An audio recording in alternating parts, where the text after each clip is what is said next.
कल की क्लास से आगे कंटिन्यू स्टार्ट करते हैं। कल की क्लास जो है, अगर जिसने अटेंड नहीं की है लाइव क्लास, वो यूट्यूब पे वीडियो लिंक है। कल ग्रुप पे ऑलरेडी अपडेटेड है हमारा वनटेक इंस्टीट्यूट का चैनल, है ना। उस पर जाके आप जो है क्लास को देख सकते हैं, जिनका छूट जाता है कुछ भी। सर किस पे सर? यूट्यूब पे हमारा जो है वीडियो सारे अपडेटेड है। यूट्यूब पे भी ये लाइव क्लास चल रही है ना, इसलिए। जी तो आप जो है चैनल का नेम क्या होगा? वनटेक इंस्टीट्यूट, वनटेक Okay. कंप्यूटर इंस्टीट्यूट डालेंगे तो उसमें आपको दिख जाएगा, ठीक है। वनटेक का लोगो भी बना हुआ है और मेरे लेक्चर्स भी पड़े हुए हैं। कल की जो क्लास हुई थी, कल की क्लास में हमने बताया था कि इनपुट डिवाइसेस क्या होते हैं, आउटपुट डिवाइसेस क्या होते हैं। इनपुट डिवाइसेस की बहुत सारे कुछ नए टाइप्स भी बताए थे, उसमें फुल फॉर्म बताई गई थी। इसका जो है आउटपुट डिवाइसेस क्या होते हैं, वीडियो मॉनिटर, है ना। वीडियो मॉनिटर एक जो कि वीडियो की फुल फॉर्म बताई गई थी। मॉनिटर 4 टाइप के मार्केट में अवेलेबल है ना। CRT, TFT, LED, LCD। इसके अलावा स्पीकर बताए थे, वायर्ड वायरलेस बताए थे। उसके बाद आपको बताया प्रिंटर बताया था ना, वो भी वायर्ड वायरलेस दो कैटेगरी डिवाइड होकर फर्दर जो है इंकजेट और डॉट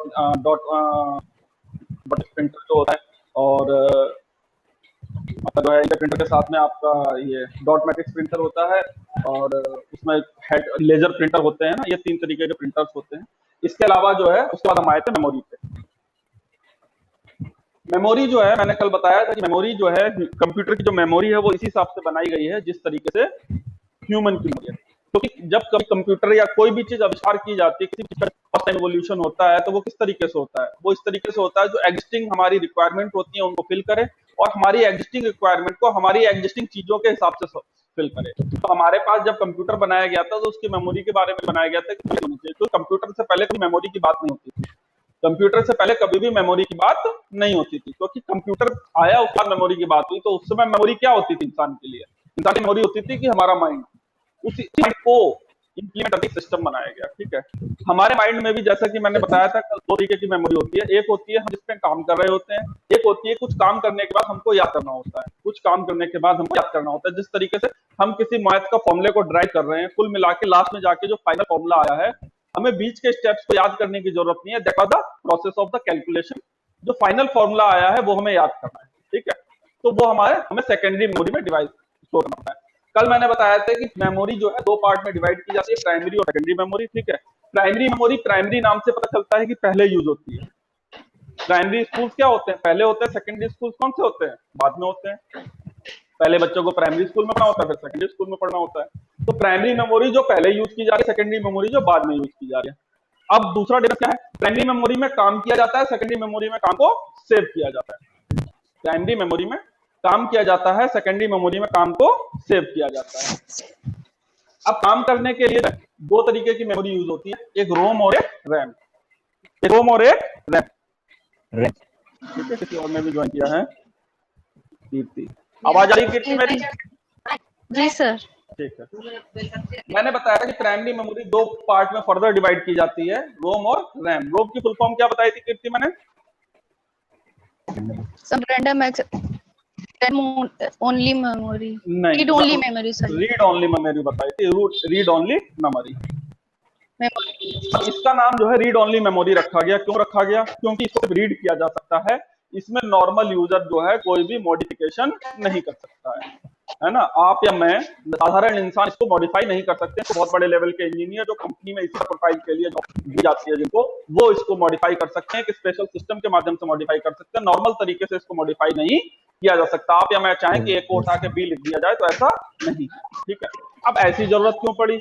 जैसा कि कल वाले लेक्चर में मैंने बताया था, थोड़ा सा ओवरव्यू दे देता हूँ। कल वाले लेक्चर में मैंने बताया था कुछ चीजें ऐसी होती हैं आपकी लाइफ में जो आपको अपने जो वर्क प्रोफाइल है उससे पहले करनी ही करनी है। जैसे आपको सुबह उठना पड़ेगा, उठ के आपको रेडी होना पड़ेगा। रेडी होने के बाद में अगर कोई मंदिर मस्जिद या नमाज पढ़ता है, जो भी करता है, उसको ऊपर वाले का नहीं पता है, जो भी उसके रूटीन का पार्ट है वो करना पड़ेगा, हाथ जोड़ने पड़ेंगे, ठीक है। ऊपर वाले से पूरे दिन की सलामती के लिए जो है दुआ मांगते हैं लोग, है ना, कि हमारा दिन अच्छा रहे, हमारा स्वास्थ्य अच्छा रहे। उसके बाद जो है अपने ऑफिस पहुंचते हैं समय पे। उसके बाद उसकी वर्क प्रोफाइल स्टार्ट होती है, यानी कि कुछ काम उसकी रूटीन में होने ही होने। वर्क प्रोफाइल में काम चेंज हो सकता है कि वर्क प्रोफाइल में आज आप जो है किसी एक क्लाइंट से मिल रहे थे, उस वर्क प्रोफाइल में कल दूसरे क्लाइंट से मिलेंगे, परसों तीसरे क्लाइंट से मिलेंगे, है ना। वर्क प्रोफाइल में तो काम चेंज हो सकता है, लेकिन जो स्टार्टिंग के जो काम है, सुबह उठना मतलब उठना ही है, आपको ही उठना है और किसी को नहीं उठना है आप काम को शुरू करने के लिए, ठीक है। आपको ही रेडी होना है और किसी को नहीं होना है, नाश्ता आपको ही करना है और किसी को नहीं करना है। यानी कि कुछ काम ऐसे हैं जो डेली रिपीट होने हैं, यानी कि आपकी वर्क प्रोफाइल स्टार्ट होने से पहले कामों को एग्जीक्यूट होना जरूरी है अप्लाई। उसी तरीके से कंप्यूटर में कुछ काम ऐसे होते हैं कि कंप्यूटर में मेन काम स्टार्ट होने से पहले, कंप्यूटर को आप के काम करने लायक बनाने से पहले कुछ काम जरूरी होते हैं जो करने होते हैं, तो उन काम को कहते हैं इंस्ट्रक्शंस। क्या कहते हैं? Startup instructions. स्टार्टअप इंस्ट्रक्शंस कौन सी? ऐसी कंप्यूटर के स्टार्ट होने पे चले आपके काम करने से पहले तक, यानी कि कंप्यूटर जब सिस्टम आपको एक ऐसा एनवायरनमेंट प्रदान करे जब आप काम कर सकें उस पे, उससे पहले कुछ स्टार्टअप इंस्ट्रक्शन चलनी चाहिए। जैसे मैंने बताया था कंप्यूटर में एक सीपीयू चिप होती है, सीपीयू चिप के ऊपर एक हीट सिंक लगा होता है, हीट सिंक के ऊपर एक फैन लगा होता है। वो बहुत जरूरी चीज है, अगर वो नहीं होगा तो कंप्यूटर जो है आपका हैंग करेगा। जैसे किसी इंसान का दिमाग गर्म हो जाता है, अगर कंप्यूटर का जो सीपीयू चिप गर्म हो जाएगी तो वो हैंग करना स्टार्ट कर देगी, तो वो काम सही से नहीं कर पाएगी। तो स्टार्टअप इंस्ट्रक्शन चेक करेगी कि अब वो फैन ठीक ठाक चल रहा है नहीं चल रहा है, सीपीयू का टेम्परेचर ज्यादा तो नहीं है, जो आपका सीपीयू जिसमें फिट होता है, बीच में जो सीपीयू बॉक्स होता है, बॉडी में एक फैन लगा होता है, क्या वो फैन सही से चल रहा है नहीं, एग्जॉस्ट फैन होता है, वो फैन सही से चल रहा है नहीं चल रहा है, ठीक है। एसएमपी का फैन सही से चल रहा है नहीं चल रहा है, कीबोर्ड कनेक्ट है या नहीं है, माउस कनेक्ट है या नहीं है, ठीक है। अगर आपने एक से ज्यादा ऑपरेटिंग सिस्टम उसमें लोड किए हुए हैं, जैसे विंडो 7 भी डाल रखा है, विंडो 10 भी डाल रखा है, तब आपसे पूछेगा कि मैं आपका कौन सा ऑपरेटिंग सिस्टम रन करूं सो दैट कि आप उस पर काम कर सकें, ठीक है। ये सारी चीजें जो है स्टार्टअप इंस्ट्रक्शंस में चलेंगी। फिर आप ऑपरेटिंग सिस्टम चूज करके एंट्री कर देंगे, तब जाके आपके वर्किंग एनवायरनमेंट खुलेगा, तब रोम का काम खत्म हो जाता है, ठीक है। और ये जो स्टार्टअप इंस्ट्रक्शन चलाता है इसको कहते हैं बूट लोडर। स्टार्टअप इंस्ट्रक्शंस जो चलाता है इसको क्या कहते हैं? Boot loader. और स्टार्टअप इंस्ट्रक्शंस के चलने के जो प्रोसेस को कहते हैं बूटिंग। स्टार्टअप इंस्ट्रक्शंस के चलने के प्रोसेस को कहते हैं बूटिंग।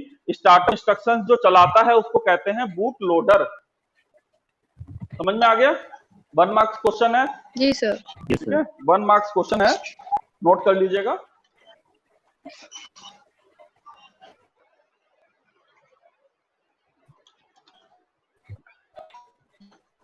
चलिए, रोम समझ में आ गया क्या होती है? रोम समझ में आ गया क्या होती है?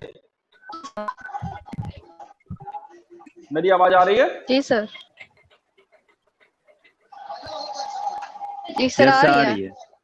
हाँ, अर्श, रोम समझ में आ गया क्या होती है? Yes sir. अब रोम के फर्दर कुछ टाइप होते हैं, ठीक है।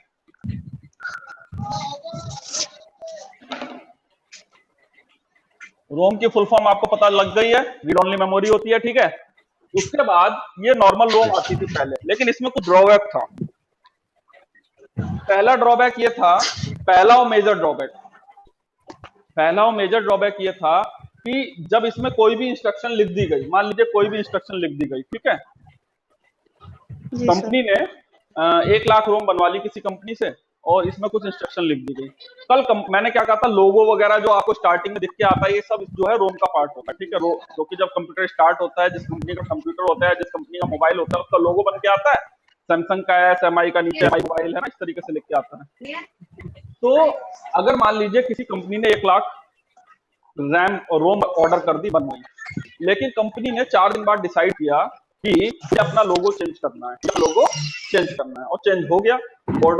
बोर्ड ने अप्रूवल दे दिया, बोर्ड ऑफ डायरेक्टर के रूम से अप्रूवल आ गया, अब लोगो चेंज करना है। अब कंपनी को क्या हुआ, या तो वो पुरानी रैम बेकार हो गई उसकी, क्योंकि मॉडिफिकेशन तो उसमें हो नहीं सकता, है ना। मैंने क्या कहा था, there is no modification allowed in the ROM. तो जो पहले जो रोम आती थी उसको रोम ही कहा जाता था, उसमें मॉडिफिकेशन अलाउ नहीं होता था, ठीक है। लेकिन उसके बाद जो है ई रोम आया, ठीक है।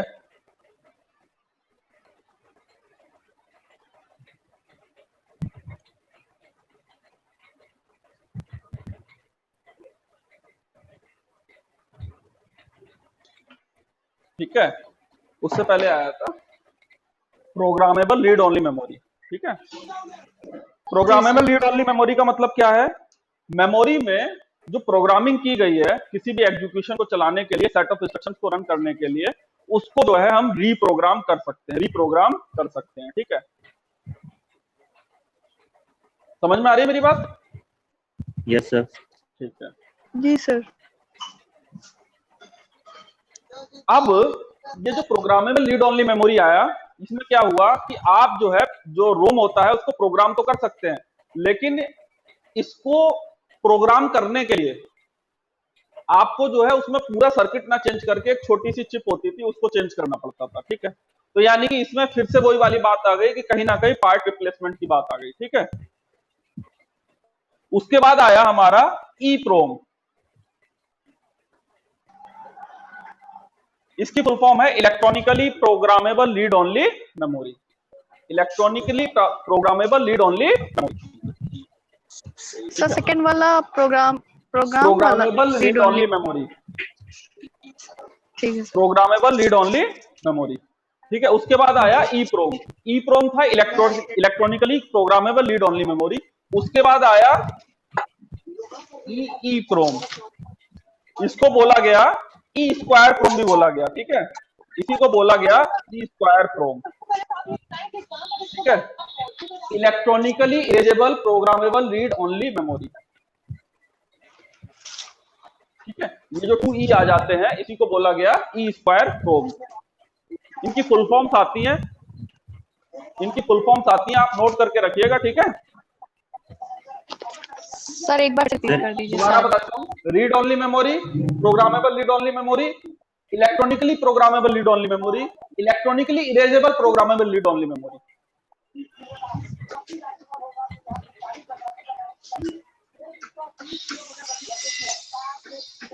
Electronically erasable programmable read only memory. इसमें क्या हुआ, एग्जिस्टिंग पार्ट के साथ ही आप इलेक्ट्रॉनिकली डेटा को इरेज कर सकते हैं और रीप्रोग्राम कर सकते हैं। ठीक है,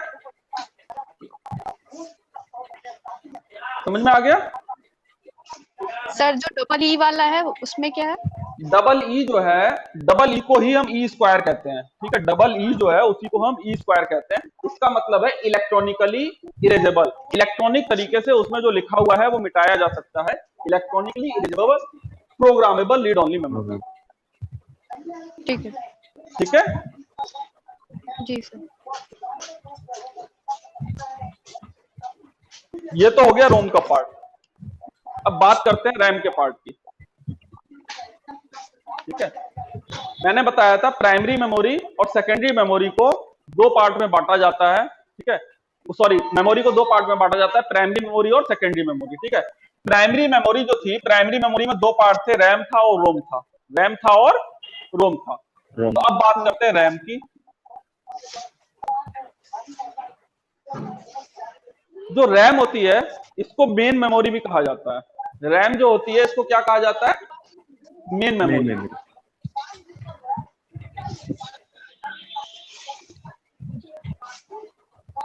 ठीक है, किसी किसी बुक में प्राइमरी मेमोरी को ही मेन मेमोरी कहा जाता है, लेकिन जो आपके ऑथेंटिकेटेड बुक्स होंगी उसमें एक्चुअल में रैम को मेन मेमोरी कहा जाता है। क्योंकि मेन मेमोरी इसलिए कहा जाता है जो उसमें मेन जो वर्क जो आप करते हैं वो रैम में करते हैं। रोम में सिर्फ स्टार्टअप इंस्ट्रक्शंस लोड होती हैं।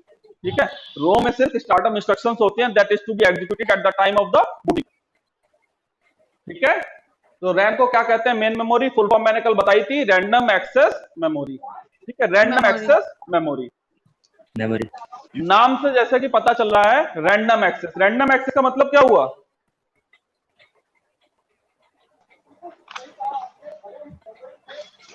रैंडम एक्सेस का मतलब हुआ रैंडमली किसी भी पार्ट को चूज करने में। रैंडमली मतलब जैसे कि क्लास में 50 बच्चे बैठे हुए हैं, मैंने कहा आप आके मुझे बताओ, आप आके मुझे बताओ, आप अपनी टेस्ट कॉपी दिखाओ। रैंडमली किसी को भी चूज कर लेना।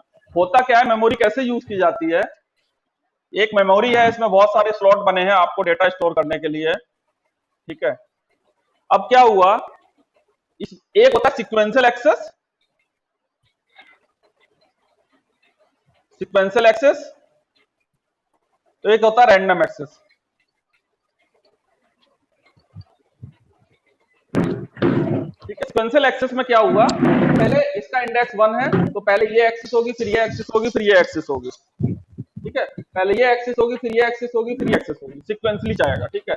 लेकिन रैंडम एक्सेस में क्या होगा, रैंडम एक्सेस में आपको कोई भी एक पार्ट एक्सेस हो जाएगा, यानी कि जहां पे इसको जगह मिलेगी उस पार्ट में अपना प्रोग्राम लोड करेगी। रैम में होता क्या है, आपने जो है एमएस वर्ड की फाइल खोली तो सबसे पहले एमएस वर्ड जो है पहले रैम में लोड होगा। MS Word is application software that is to be loaded into the RAM, तब आप उस पर वर्क कर सकते हैं, तब आप उस पर वर्क कर सकते हैं। तो इसमें जरूरी नहीं है कि वो पहले पार्ट पे लोड होगा, दूसरे पे लोड होगा, तीसरे पे लोड होगा, जहां पे भी इसको एक स्लॉट खाली मिलेगा इसके मुताबिक इसकी मेमोरी के साइज का, जैसे यहाँ पे मान लीजिए 2 MB फ्री है, यहाँ पे जो है 500 MB फ्री है, और उसको जो है कहीं पे 200 MB फ्री है, ठीक है। आपको अगर एमएस ऑफिस को लोड करने के लिए 400 MB चाहिए तो वो इस स्लॉट को यूज कर लेगा, रैंडमली स्लॉट को यूज कर लेगा, इसलिए इसको बोला जाता है रैंडम एक्सेस मेमोरी। जी समझ में सर। आ गया? जी sir. Yes, sir. Main memory क्यों कहा जाता है? Because all the work done that is to be done by the user on the computer is to be executed into the RAM, ठीक है। आप लोग इतना नोट कीजिए, I am just okay sir.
RAM समझ में आ गया सभी को?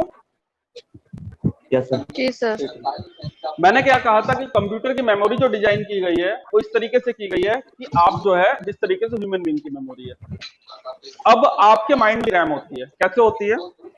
जैसे बहुत सारी चीजें मैं आपको बता रहा हूँ, आज मैंने आपको जितनी देर मैंने जितनी लाइंस बोली हैं अभी, ऑलमोस्ट 20 मिनट्स हो चुके हैं, ठीक है। तो क्या आप इन लाइंस को डिक्टो रिपीट कर सकते हैं? No, sir. नहीं कर सकते, है ना। बिकॉज ये मेरी जो बातें थी आपको समझ में तो आ रही होंगी, लेकिन आप जो है बिल्कुल उसी तरीके से उसको रिपीट नहीं कर सकते, बिकॉज आपने इसको स्टोर नहीं किया है, ठीक है।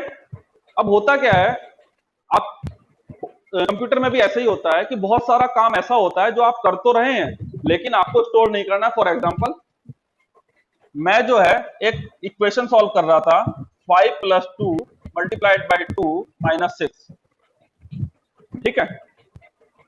और मुझे यहाँ पे एक रिजल्ट था उसमें स्टोर करना था, ठीक है, रिजल्ट था इसमें स्टोर करना था। तो इसका आंसर आया 2 × 2 = 4 और 5 9 - 6 3 आंसर आया, ठीक है। मैंने क्या कैलकुलेशन की, मुझे ये स्टोर नहीं करना था, मुझे ये स्टोर करना था कि रिजल्ट में जो स्टोर हो जाए, रिजल्ट नाम के वेरिएबल में क्या स्टोर हो जाए, 3 स्टोर हो जाए। समझ में आ रही है मेरी बात? It is not the matter the what calculation I have done, I have to store the 3 into the memory, ठीक है। तो ये काम जो है मेरे मतलब का नहीं था, तो इसको मैंने स्टोर नहीं किया। तो ये जो है काम होके रैम में काम तो हो गया, लेकिन जब स्टोर करने की बात आई तो मैंने सिर्फ 3 को स्टोर किया, ये सारा काम गायब हो गया। जैसे कि आप किसी रोड पे चल रहे हैं, किसी रोड पे चल रहे हैं, आपके सामने से बहुत सारी गाड़ियां गुजर जाती हैं, ठीक है। क्या आपने कभी देखा है कि आपके सामने से कितनी मारुति 800 गुजर गई, कितनी i10 निकल गई? नहीं देखते है ना, क्योंकि आप उस काम को देख तो रहे हैं, आपके सामने प्रोसेस हो तो रहा है, but that is not to be saved into the memory. आपने पहले से डिसाइड किया हुआ है कि इन चीजों को मुझे अपने माइंड में सेव नहीं करना है, ठीक है। तो जितना भी प्रोसेस होता है रैम में और सेकेंडरी मेमोरी में, यही डिफरेंस होता है, जो काम किया जाता है वो रैम में किया जाता है, स्टोर किया जाता है वो सेकेंडरी मेमोरी में किया जाता है, ठीक है। जी sir.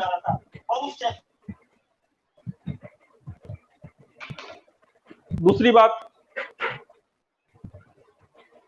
RAM is a volatile memory. ठीक है, ये क्वेश्चन आता है, बहुत क्वेश्चन आता है, बहुत ज्यादा आता है, हर टाइप के कंप्यूटर के पेपर में क्वेश्चन आता है। रैम जो है वोलाटाइल मेमोरी है। इसका मतलब क्या होता है? इसका मतलब ये होता है, इसमें डेटा तभी तक रहता है जब तक आपके कंप्यूटर की पावर ऑन। जैसे ही आपने कंप्यूटर की पावर ऑफ कर दी, इसमें जो भी डेटा था वो नहीं रहने वाला है। इसमें जो भी डेटा था वो नहीं रहने वाला है। नहीं रहने। ठीक है, तो इसको कहते हैं volatile memory. The data is to be kept until the it is the until the continuous power supply is given to the system। Data सिर्फ तभी तक रहेगा जब तक सिस्टम को पावर सप्लाई होती है कंटिन्यूस। जैसे ही एक झटके के लिए बिजली गई और ये सारा डेटा गायब। यानी कि तभी कहा जाता है, जब आप जैसे रिज्यूम वगैरह टाइप कर रहे होते हैं तो आप उसको सेव करते चलिए, कहीं लाइट चली जाएगी तो आपका जो है डेटा उड़ जाएगा। ठीक है, आप जैसे व्हाट्सएप पे कोई मैसेज लिख रहे हैं, आपने उसे सेंड नहीं किया है और आपने मोबाइल स्विच ऑफ कर दिया, जब आप दोबारा मोबाइल ऑन करेंगे तो वो जो जितना टेक्स्ट लिखा था वो नहीं रहेगा। रहता है? No sir. नहीं रहेगा, क्योंकि वो आपने सेव नहीं किया था। इसी तरीके से इसको कहते हैं volatile memory. Volatile memory is a memory in which the data is to be kept until the power is on. Until the power is on. और जो रोम होती है, जो रोम मैंने पढ़ाया था, ये नॉन वोलाटाइल होती है। नॉन वोलाटाइल का मतलब क्या हुआ? डेटा डिलीट नहीं होता है। डेटा डिलीट नहीं होता है। नहीं होगा। मैंने पहले बताया, रोम को रीड ओनली मेमोरी बनाया गया तो उसमें मॉडिफिकेशन अलाउ ही नहीं है, तो delete is also part of modification.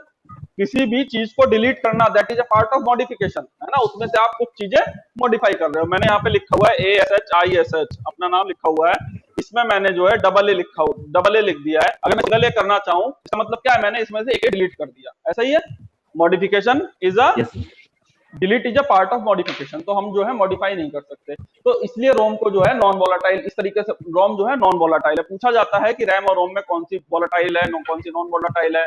फिर ये पूछा जाता है रैम इज अ वोलाटाइल और नॉट, फिर ये पूछा जाता है रोम इज अ वोलाटाइल और नॉट। इस तरीके से घुमा फिरा के क्वेश्चन आते हैं, लोग जो है इसमें कंफ्यूज जाते हैं वोलाटाइल कौन सी है, नॉन वोलाटाइल कौन सी है। ठीक है, वोलाटाइल जिसमें डेटा बना रहे, नॉन वोलाटाइल जिसमें डेटा चला जाए, और नॉन वोलाटाइल जिसमें डेटा नहीं जाए।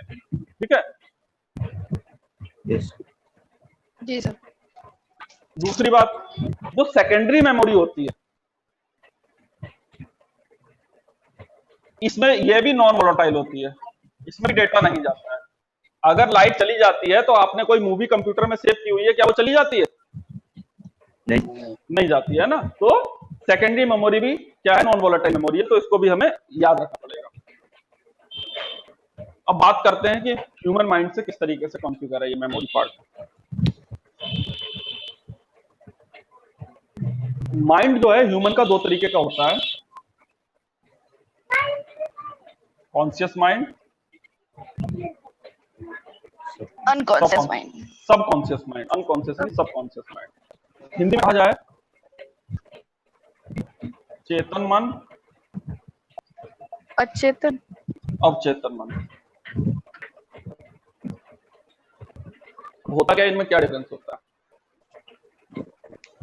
चेतन में याद, हाँ, चेतन मन का मतलब है कि आपके पास कोई भी चीज याद तभी तक है जब तक आपकी चेतना जागृत है। चेतना जागृत मतलब जब तक आप जाग रहे हो। ठीक है, जब तक आप जाग रहे हो। अवचेतन मन का मतलब है ऐसी भी चीजें हैं जो आपके माइंड में परमानेंटली स्टोर हैं, आप जाग जाइए, सो जाइए, कितने भी दिन बाद बोलिए, वो चीज नहीं जाने वाली। फॉर एग्जाम्पल, मुझे बताइए कि ABCD आपने कब पढ़ी थी? छोटे में था, नर्सरी KG में पढ़ ली होगी। ज्यादा से ज्यादा किसी ने फर्स्ट सेकंड तक पूछ लिया होगा कि ABCD सुनाओ। ऐसा ही होता है जी सर। या उस दिन के बाद से किसी ने आपसे ABCD सुना है? या ABCD आपने जो है कितने दिन से नहीं किसी को सुनाई है? बहुत साल हो गए होंगे, है ना। बहुत साल हो गए होंगे, दिन नहीं, बहुत साल हो गए होंगे। किसी को ABCD सुनाई है आपने? नहीं नहीं, क्या आप ABCD भूले? नहीं, नहीं भूले, है ना। लोग कहते हैं कि बहुत दिन तक ना पढ़ो तो भूल जाते हैं, ऐसा लोग कहते हैं। बहुत दिन तक ना पढ़ो तो भूल जाते हैं। क्या आप ABCD भूले? नहीं भूले। क्यों नहीं भूले? That is to be stored into the subconscious mind. जी सर। आपने वो चीज जो है सबकॉन्शियस माइंड में स्टोर कर ली है ना। यानी कि अगर आप पढ़ाई को इस तरीके से पढ़िए कि आप अपने सबकॉन्शियस माइंड में इंपॉर्टेंट चीज स्टोर करते जाइए, तो दुनिया की कोई ताकत आपको जो है सबकॉन्शियस माइंड से चीजों को नहीं निकाल सकती। लोगों की याददाश्त चली जाती है तो डॉक्टर किस पे जोर देता है कि उसके सबकॉन्शियस माइंड की चीजें निकल के बाहर आए, सबकॉन्शियस माइंड की चीजें निकल के बाहर आए। ठीक है। दूसरा एग्जांपल मैं देता हूं। अगर मैं आपसे कहता हूं कि कल जो है 37 का टेबल याद करके आओ, कितने लोग कॉन्फिडेंट है कि मुझे कल सही सुना देंगे? सुना देंगे। नहीं देंगे सर। सुना दे देंगे। देगा सर। ठीक है। इसको मैं 5 दिन बाद पूछूंगा कितने लोग कॉन्फिडेंट है फिर से दोबारा सही सुना देंगे?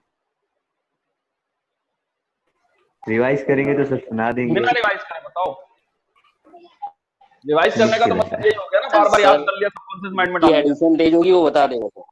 हैं? सर सेम तो नहीं एडिशन सुना तेज पाएंगे होगी ना, मगर याद एडिशन तेज होगी तो वो जो है कैलकुलेट कर करके बताएगा 37 1 जा 37 यस 37 सर, मतलब वही 37 3 जा थोड़ा 100, समय तो लगेगा। इस तरीके से तो ऐसे बताएगा, लेकिन आप मुझे याद करके नहीं सुना पाएंगे। ठीक है।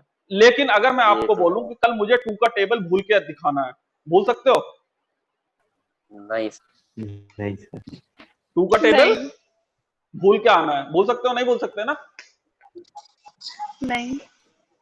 बिल्कुल, बिकॉज वो सबकॉन्शियस माइंड में स्टोर है। यानी कि सबकॉन्शियस माइंड की चीजों को आसानी से डिलीट नहीं किया जा सकता। इसी तरीके से कंप्यूटर की मेमोरी को बनाया गया। कंप्यूटर की मेमोरी को जो है एक कॉन्शियस बनाया गया, एक सबकॉन्शियस, एक वोलेटाइल बनाया गया, एक नॉन वोलेटाइल बनाया गया। ठीक है। कॉन्शियस में क्या हुआ कि प्राइमरी मेमोरी बनाई गई, प्राइमरी मेमोरी में भी रैम बनाई गई। ठीक है। रैम को जो है कॉन्शियस माइंड बनाया गया, रैम को जो है वोलाटाइल बनाया गया। ठीक है। मतलब जब तक आपकी चेतना जागृत है, जब तक उसमें पावर जा रही है, तब तक आप उसमें डेटा रख सकते हैं। जैसे ही आपने पावर को ऑफ किया, उस डेटा को एनी हाउ किसी भी जादू तंत्र मंत्र से किसी भी तरीके से रिकवर नहीं किया जा सका। ठीक है। उसके बाद अच्छा सबकॉन्शियस माइंड, रोम एग्जाम्पल सबकॉन्शियस माइंड का है। आपकी लाइट चली जाए, लाइट नहीं जाए, कुछ भी हो, कोई फर्क नहीं पड़ता। स्टार्टअप इंस्ट्रक्शन में जो लोगो सैमसंग का एस बन के आएगा मोबाइल ऑन होते वक्त, वो आएगा ही आएगा। दूसरी बात, आपकी लाइट चली गई, उसके बाद जब आपने दोबारा ऑन किया, आप कीबोर्ड की अगर वार्निंग वो पहले से दे रहा था तो कीबोर्ड की वार्निंग वो अब भी देगा। आपका कीबोर्ड जो है कनेक्ट नहीं है। अगर सीपीयू के फैन की वार्निंग वो पहले दे रहा था तो अब भी देगा। मतलब उसमें जो चीज पहले लिखी थी वो अब भी लिखी है। ठीक है। दूसरी बात, आपकी लाइट चली जाए मूवी देखते देखते, मूवी आप कंप्यूटर पे देख रहे हो, देखते देखते लाइट चली जाए, जब आप दोबारा ऑन करेंगे तो उस मूवी को दोबारा देख पाएंगे। मतलब वो मूवी अब भी उसमें पड़ी हुई है। ऐसे ही होता यस सर। है ना। ये सबकॉन्शियस माइंड होता है। जस्ट मिनट होल्ड करना, एक इंपॉर्टेंट कॉल है।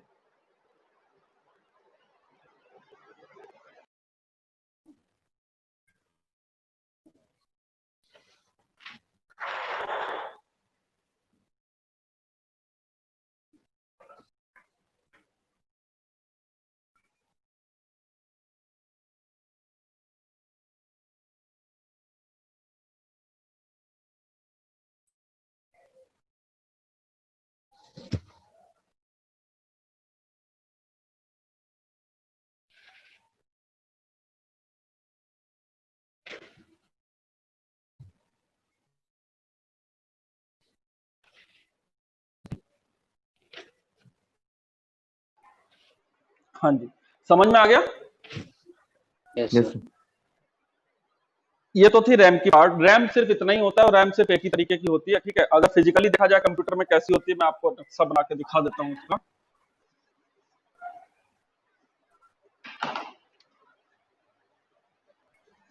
ऐसी करके एक पतली सी चिप होती है जिसमें यहाँ पे जो है कॉपर पैनल लगे होते हैं। ठीक है।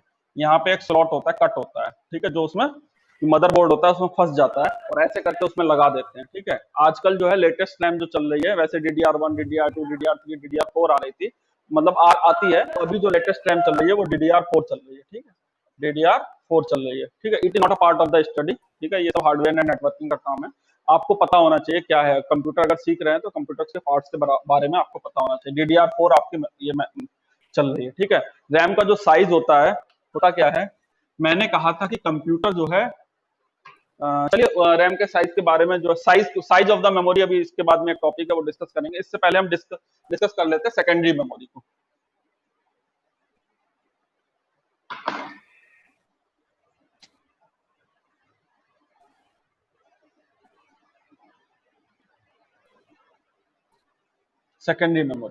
सेकेंडरी मेमोरी मैंने क्या बताया, जहां पे आप अपने किए हुए काम को सेव करना चाहते हैं, जहां पे आप अपने किए हुए काम को सेव करना चाहते हैं, ठीक है। जैसे कि आपने रिज्यूम बहुत मेहनत से टाइप किया, उसके बाद आप उसको सेव करना चाहेंगे, ऐसे ही होता है। अच्छा, जी सर। अब होता क्या है, जब आप इस काम को, किसी भी काम को सेव करना जब चाहते हैं, तो आपको जब, जैसे आप कंट्रोल एस दबाते हैं, जिन लोगों ने कंप्यूटर पे काम किया है वो देखा होगा, जैसे ही वो सेव करते हैं तो पूछता है कहां सेव करना है, ठीक है। C D O E drive इस तरीके से आपके कंप्यूटर में होते हैं, आप वहां जाके सेव कर सकते हैं। लेकिन वो सी डी या ई ड्राइव जो होते हैं वो किसका पार्ट होते हैं, वो आपके हार्ड डिस्क का पार्ट होते हैं, हार्ड डिस्क का पार्ट होते हैं, ठीक है। तो जो सेकेंडरी मेमोरी जो सबसे ज्यादा इंपॉर्टेंट है वो है HDD। HDD इसकी फुल फॉर्म होती है, कोई बताएगा? हार्ड डिस्क ड्राइव, डिस्क की स्पेलिंग DISC, SK DISK होती है, ठीक है। Sorry sir. Hard disk drive, ठीक है। सबसे पहले जो है ये होना इंपॉर्टेंट है, इसका क्यों इंपॉर्टेंट है ये बता देता हूं। जब भी अच्छा, हार्ड डिस्क ड्राइव में होता क्या है, जो ये हार्ड डिस्क ड्राइव होती है, जैसे आपने कहा कि मुझे जो है 500 MB की ड्राइव चाहिए, मुझे 1 GB ड्राइव चाहिए, मुझे 1 टेराबाइट की ड्राइव चाहिए, मुझे 2 GB चाहिए, 10 GB चाहिए, 100 GB चाहिए, जितनी भी चाहिए। अभी मेमोरी एलोकेशन कैसे होता है, मेमोरी की काउंटिंग कैसे होती है, मेमोरी का साइज क्या होता है, बताएंगे। मान लीजिए आपने कोई भी साइज लिया, इसको 500 GB ले लिया, ठीक है, 500 GB ले लिया। ये जो हम 500 GB बोलते हैं, ये 500 GB हो ही नहीं सकता, बताऊंगा क्यों नहीं हो सकता। एनीवे, हमने ले लिया 500 GB ले लिया। जब आपने 500 GB लिया तो आपका कुछ पार्ट सी में चला गया, कुछ पार्ट डी में चला गया, कुछ पार्ट ई में चला गया, ऐसा ही होता है। Yes sir. है ना। जब आप कंप्यूटर में सेव करते हैं तो आप 3 ड्राइव देखते हैं, सी, डी या ई। जो सी ड्राइव होती है, इसमें आप अपना ऑपरेटिंग सिस्टम लोड करते हैं। विंडोज का जो पार्ट होता है, जो जिसपे आप काम कर रहे हैं, वो सॉफ्टवेयर किसमें लोड किया जाता है, सी ड्राइव में लोड किया जाता है। जनरली कर किसी में भी सकते हैं, नॉर्मल तरीका यह है कि आपको सी ड्राइव में लोड करना है। जब आप सी ड्राइव में कोई भी ऑपरेटिंग सिस्टम लोड करते हैं, तो यानी कि कंप्यूटर के काम करने के लिए हार्ड डिस्क का कनेक्ट होना क्या है, जरूरी है, कंपल्सरी। मेरी बात समझ? Yes. Hard disk is a drive that is must to be connected into the computer system while the working, because the operating system is loaded from the hard disk to the main memory। जो operating system इसमें पड़ा होता है, यहीं से उठ के वो रैम में जाता है लोड होने बार बार, जब आप कंप्यूटर ऑन करते हैं, ठीक है। इसी ड्राइव से उठ के वो जो है रैम में जाता है लोड होने। इसीलिए बोला जाता है कि सी ड्राइव में हम कोई, जैसे हम बोलते हैं ना, डेस्कटॉप पे कोई लोग, आपने देखा होगा, डेस्कटॉप अपना भर के रखते हैं, पूरा डेस्कटॉप जो है अपने काम की चीजों से भर के रखते हैं। लेकिन सी ड्राइव में कोई भी डॉक्यूमेंट सेव नहीं करना चाहिए। Desktop is a part of the C drive, desktop is a part of the operating system. That's why we should not save anything on the desktop और in the C drive, because जैसे ही आपके operating system में कोई खराबी आई, आपको system format करना पड़ा, फॉर्मेट करते वक्त सी ड्राइव फॉर्मेट हो गया, और जो आपके डेस्कटॉप पे डेटा था वो सारा चला जाता है। समझ में आ रही है मेरी बात? Yes sir. ठीक है जी सर। अब होता क्या है, जो हार्ड डिस्क होती है, हार्ड डिस्क के टुकड़े तो होते नहीं है। 500 GB की जो हार्ड डिस्क थी, क्या ये टुकड़ों में थी? नहीं सर। आप टुकड़े कर सकते हो? नहीं कर सकते। फिर भी इसको 3 पार्ट में बट गया, इसको कहते हैं वर्चुअल पार्टीशन।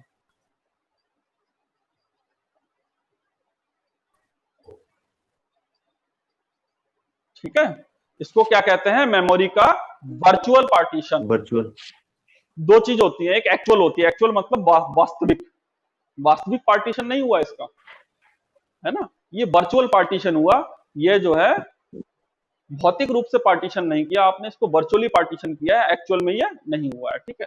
तो ये जो सी ओ डी ओ ई, इसको आप एक ब्लॉक दे दिया कि चल भाई 100 GB हमने इसको दे दिया और 200 इनको दे दिया, ठीक है। तो इस तरीके से हमने बांट दिया इसको, तो ये वर्चुअल पार्टीशन हुआ है। इसमें जो मेमोरी का जो एक हिस्सा था वो ऑपरेटिंग सिस्टम के लिए रिजर्व हो गया। फॉर एग्जाम्पल आप अपने मोबाइल में जाना, मोबाइल में जो है सेटिंग्स में एक स्टोरेज का ऑप्शन आता है एंड्रॉइड मोबाइल में, जो लोग एंड्रॉइड यूज कर रहे होंगे, और अगर जो लोग आईफोन यूज कर रहे होंगे उसमें भी एक मेमोरी का ऑप्शन आता है। जब आप देखेंगे कि आपका मोबाइल जो है, जैसे कि आपने जो है 32 GB वाला मोबाइल लिया हुआ है, ठीक है, 32 GB में से कुछ सिस्टम स्टोरेज के लिए फिक्स स्पेस होता है। सिस्टम स्टोरेज के लिए क्या होता है, एक फिक्स स्पेस होता है। आ रही मेरी बात समझ में? Yes yes sir. है ना, सिस्टम स्टोरेज के लिए फिक्स स्पेस होता है, उसने जो है वहां ड्राइव में ना बांट के सिस्टम स्टोरेज के लिए। और मोबाइल में जब आप फॉर्मेट करते हैं तो आपने देखा होगा, मोबाइल जैसे ही फॉर्मेट होता है सॉफ्टवेयर, अब कभी किसी ने अगर अपलोड दोबारा कराया हो तो आपको सारा डेटा चला जाता है, बिकॉज वहां पे ये सुविधा उपलब्ध नहीं है कि आप जो है ड्राइव वाइज पार्टीशन कर सकें, ठीक है। दूसरी सेकेंडरी मेमोरी होती है बहुत, जो नॉर्मली सिस्टम में लगी हुई होती है, CDD, है ना। आप जो है DVD राइटर, मैंने इनपुट डिवाइसेस में लिखवाया था DVD राइटर या फिर CD राइटर, ये जो है आपके इनपुट डिवाइसेस में मैंने लिखवाया था, ठीक है। सर ये डीवीडी और सीडी DVD के ये बाद में क्या RW सीडीडी लिखा है, वही, हाँ हाँ, DVD। जैसे कि आपके कंप्यूटर या लैपटॉप में CD डालने की जगह होती है, जी सर। है ना, वो CD डालने की जगह जो है वो किसमें डलती है, CD, उसमें एक DVD राइटर पड़ा होता है, आप बटन दबाते हैं, ट्रे बाहर निकलती है, उस पर आप लगा देते हैं CD और अंदर चली जाती है, तो उसको DVD राइटर या CD राइटर कहते हैं। CD राइटर और DVD राइटर में क्या फर्क होता है? CD राइटर में क्या है कि आप सिर्फ CD यूज कर सकते हैं, DVD राइटर में DVD और CD दोनों यूज कर सकते हैं। आज की डेट में जो है, पहले CD राइटर आते थे, बाद में DVD राइटर आए। आज की डेट में जो बहुत मॉडर्न लैपटॉप आ रहे हैं उसमें CD और DVD दोनों खत्म हो रहे हैं धीरे धीरे। क्यों हो रहे हैं? क्योंकि CD और DVD की जो है आजकल कोई यूज नहीं करता। पेन ड्राइव जो है मोस्ट पॉपुलर हो चुका है, पेन ड्राइव या फ्लैश ड्राइव, ठीक है। Yes yes sir. ठीक है, ये मैंने RW लिखा है, इसका मतलब क्या है? Read write. Yes, read write. मतलब वो CD को पहले क्या आते थे, दो तरीके के CD, अब बुक्स में तो आपको है, वो तो पढ़ना ही पड़ेगा। RW का मतलब होता है रीड राइट। अगर CDR हुआ है, किसी में लिखा हुआ है CD/R, जो ये CD ड्राइव आएगी ना, CD, इस CD की फुल फॉर्म क्या होती है? Compact disc drive. Compact disc disc की स्पेलिंग DISC। हाँ, इसमें होता है DISC, ठीक है, उसमें क्या होता है, इसमें C होता है, ध्यान रखना, ठीक है। कॉम्पैक्ट डिस्क ड्राइव, ठीक है। अब ये जो CD आती है आपकी, जब आप मार्केट में लेने जाते हैं तो CDR के नाम से भी आती है और CDRW के नाम से भी आती है, ठीक है। CDR और CDRW के नाम से आती है, ठीक है। इन दोनों में क्या फर्क होता है? CDR का मतलब है कि आपने जो उसमें डेटा डाला है, एक बार डाल दिया, CD में डेटा डालने के प्रोसेस को कहते हैं डेटा बर्निंग। क्या कहते हैं? डेटा बर्निंग, आग वाला बर्निंग, ठीक है। CD में एक बार जब आपने डेटा डाल दिया तो उसको दोबारा चेंज नहीं किया जा सकता, ना ही उस CD में आप दोबारा डेटा डाल सकते हो। That CD is to be nominated by CD-R, only read, मतलब अब उसमें सिर्फ रीड किया जा सकता है, अब उसमें कुछ नहीं किया जा सकता। CDRW का मतलब है रीड राइट या रीराइटेबल, ठीक है, रीराइटेबल। इसमें क्या होता है, इसमें आपने CD में डेटा डाला, जैसे पेन ड्राइव में डेटा डाला, मूवी डिलीट की, दूसरी मूवी डाली, फिर तीसरी डाली, चौथी डाली, कितनी भी बार इसमें रीड कर सकते हैं या राइट कर सकते हैं, ठीक है। कितनी भी बार इसमें रीड कर सकते हैं या राइट कर सकते हैं, तो ये CD रीराइटेबल होता है, ठीक है। इस CD की कॉस्ट जो है 8 से 10 रुपए होती है, इस CD की कॉस्ट 25 से 30 रुपए होती है, ठीक है। इसके बाद आती है जो दूसरी डिवाइस है, वो DVD है, ठीक है, DVD। DVD भी इस तरीके से, दो तरीके की DVD आती है, DVD-R और DVD-RW, ठीक है। सेम मीनिंग है, जो CD का है वही DVD का है। DVD की फुल फॉर्म क्या होती है? Digital disc, versatile disc. हाँ, DVD की दो फुल फॉर्म होती है, दोनों याद कर लीजिएगा। पहली होती है डिजिटल वर्सटाइल डिस्क, ठीक है। दूसरी होती है डिजिटल वीडियो डिस्क, ठीक है। अगर इन दोनों में से कोई भी फुल फॉर्म पे अगर ऑप्शन है आपको, तो आपको जो है टिक करना पड़ेगा, ठीक है। दोनों ही फुल फॉर्म करेक्ट है, डिजिटल वर्साटाइल डिस्क और डिजिटल वीडियो डिस्क, ठीक है। Yes sir. डिस्क कैटेगरी की ही एक नई आ गई है, ब्लू रे डिस्क,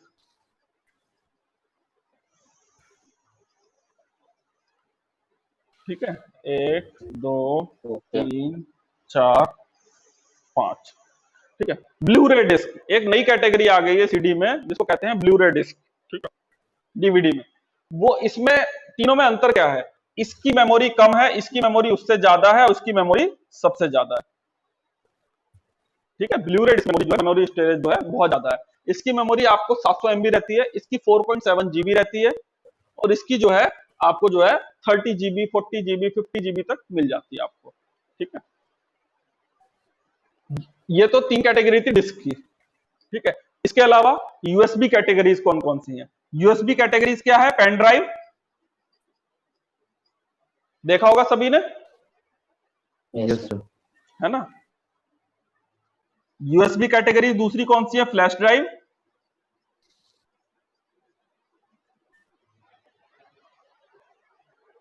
फ्लैश ड्राइव देखिए। Sir, flash.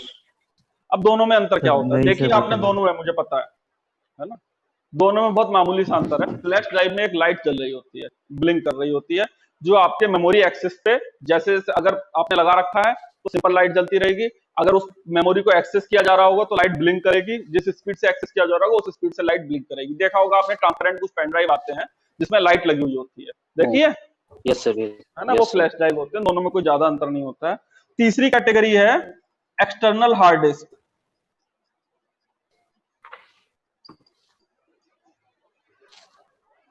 नीचे दिख नहीं रहा ना, ऊपर ऊपर लिख देता हूं।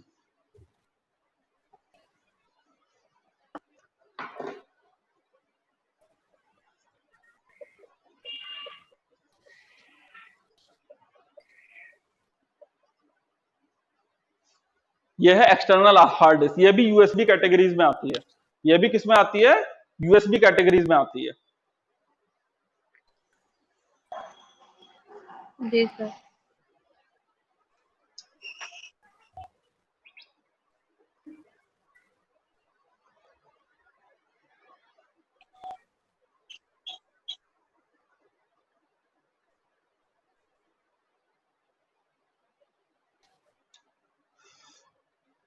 अच्छा, मैंने आपको जो कैटेगरी बताई थी, ये इसको यूएसबी कैटेगरीज बताई थी, ठीक है। ये डिस्क कैटेगरी थी, ये यूएसबी कैटेगरी थी। यूएसबी की फुल फॉर्म क्या होती है? यूनिवर्सल सीरियल बस। यस, यूएसबी की फुल फॉर्म होती है यूनिवर्सल सीरियल बस, ठीक है।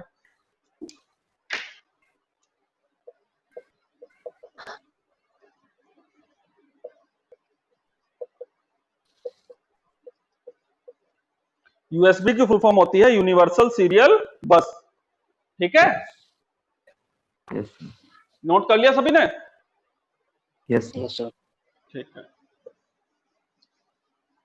इसके अलावा एलजीडी, और कोई, सीडी, डीवीडी, ये सब किसके पार्ट है? सॉरी, सीडी डीवीडी ये sir, disc pen drive category के पार्ट है। ये डिस्क कैटेगरी टाइप की मेमोरीज है, ये डिस्क होती हैं, डिस्क DISC, जी सर। है ना। ये एक डिस्क नुमा होती हैं, गोल गोल होती हैं, ये सारी कैटेगरीज वो हैं, ठीक है। हम्म। और कोई एक्सटर्नल मेमोरी किसी को पता है? और कोई ऐसी मेमोरी जो यूज की जा सकती हो डेटा स्टोर करने के लिए?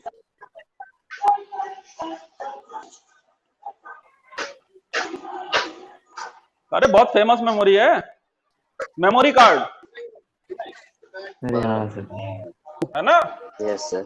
Memory card Yes, is sir. also one kind of memory that is to be used into the system to store the data, ठीक है। ये सारी जो है आपकी जो है सेकेंडरी मेमोरीज हैं। अब ये जो सेकेंड, ये लिख लिया ना सारा, मिटा दूं से? यस जी सर। Yes, sir. ठीक है।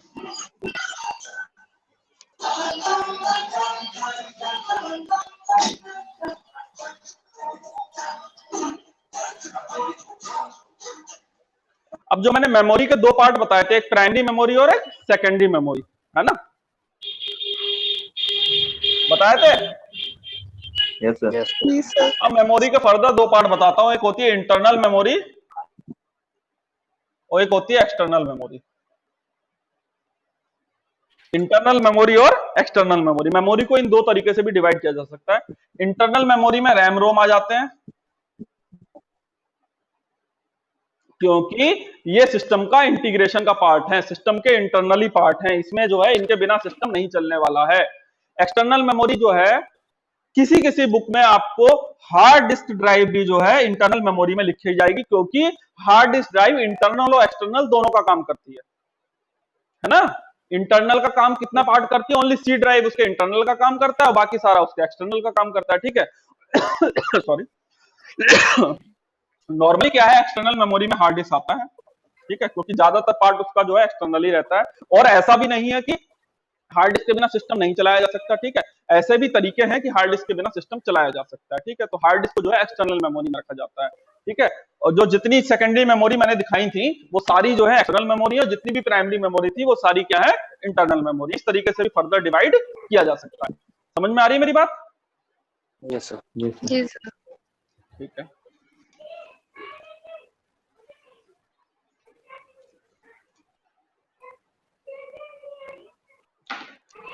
अब बात करते हैं अच्छा, मैं एक चीज भूल गया था उस दिन बताना, जब इनपुट डिवाइसेस मैंने बताए थे ना, तो जो कीबोर्ड, मैंने कीबोर्ड भी इनपुट डिवाइसेस बताया था और माउस भी इनपुट डिवाइसेस बताया था, ठीक है। जी सर। जी सर। एक्चुअली इनके भी कुछ टाइप होते हैं, ठीक है। कीबोर्ड जो है दो टाइप के आते हैं, एक नॉर्मल और एक मीडिया।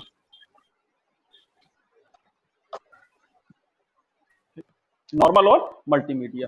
नॉर्मल में क्या होता है, नॉर्मल में होता है जो आपके सिर्फ एबीसीडी लिखा होगा। कीबोर्ड का पैनल कैसा होता है, कीबोर्ड का पैनल ऐसा होता है, यहाँ पे आपको एक एस्केप की होती है कॉमन कॉर्नर पे, फिर F1 से लेके F12 तक के फंक्शन की कहते हैं इनको, ठीक है। यहाँ पे एबीसीडी लिखी होती है पूरी 3 रो में, ठीक है। नीचे स्पेस बार होती है, यहाँ पे एल्ट होता है, यहाँ पे कंट्रोल होता है, यहाँ पे शिफ्ट होता है, ऐसे करके होता है। यहाँ पे जो एरो की होती है और यहाँ पे जो है नंबर पैड होता है, ऐसे ही होता है, Yes, sir. जी सर। है ना। लेकिन कुछ कीबोर्ड ऐसे आते हैं जिसमें इसके अलावा भी कुछ एक्टिविटी होती हैं, जैसे आपको वॉल्यूम बढ़ाने का बटन दिया गया होगा ऊपर, आपको ब्राइटनेस बढ़ाने का बटन दिया गया होगा ऊपर, बढ़ाने कम करने का, ठीक है। आपको म्यूट करने का एक बटन दिया गया होगा ऊपर, ठीक है। इस तरीके से कुछ उसमें मल्टीमीडिया रिलेटेड फंक्शन दिए गए हैं। ये सब क्या है, मल्टीमीडिया रिलेटेड है, ठीक है। तो उसको कहते हैं multimedia keyboard. The keyboard which consist the keyboard function including the multimedia function is called multimedia keyboard. और एक नॉर्मल कीबोर्ड आता है, ठीक है। ऐसे ही एक माउस आता है मैकेनिकल माउस, एक होता है ऑप्टिकल माउस।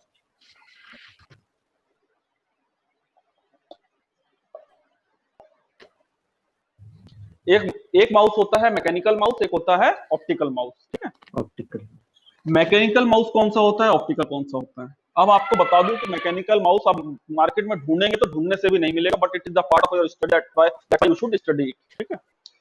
मैकेनिकल माउस जो है आपको कभी भी जो है ढूंढने से भी नहीं मिलेगा।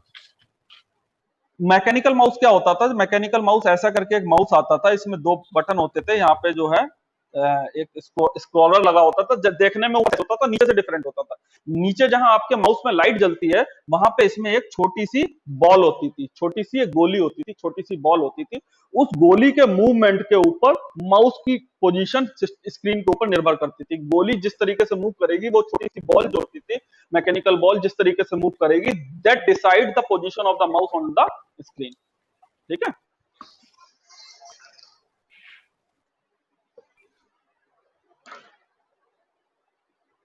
हेलो,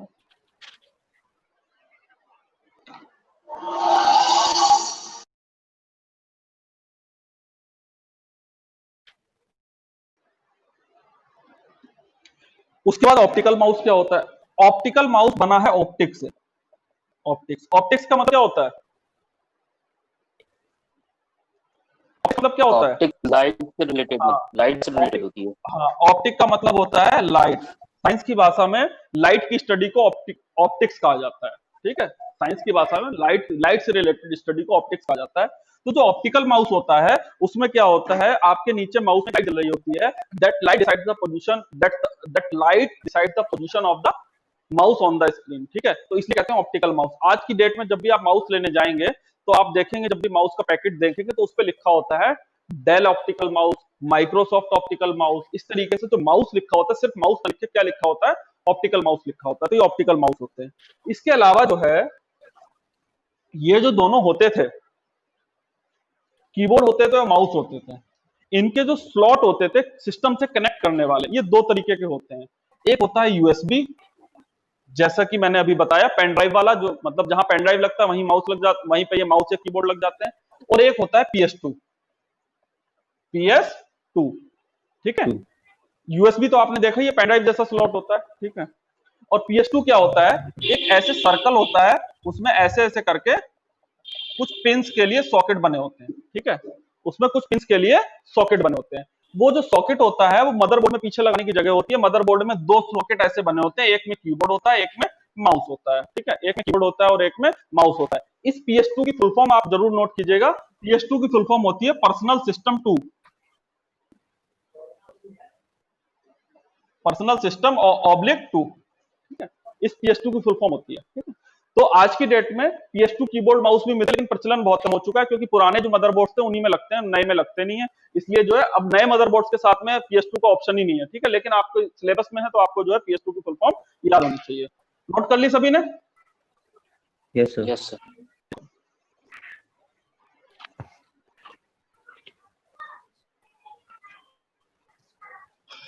आज की क्लास में किसी को कोई डाउट?